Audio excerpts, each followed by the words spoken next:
புதுசாக கோலம் போடுறவங்க எப்படி போடுறதுன்னு பார்க்கலாம். இது ஒரு கம்பி, அதுலேயே இது ரொம்ப சின்னதாக மெலிசாக இருக்கும்.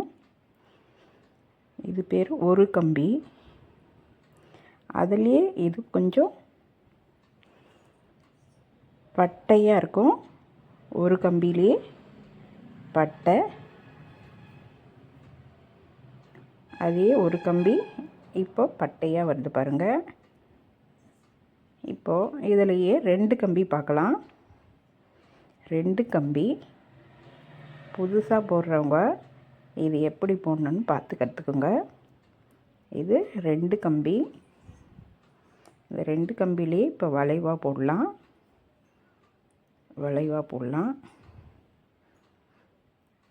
இந்த 2 கம்பியிலேயே ஒரு சின்னதாக ஒரு கோலம் பாருங்கள். இப்போது 3 கம்பியில் பார்க்கலாம். 3 கம்பியில் சின்ன கோலம் போட்டால் கூட பெருசாக அழகாக இருக்கும். இது 3 கம்பி.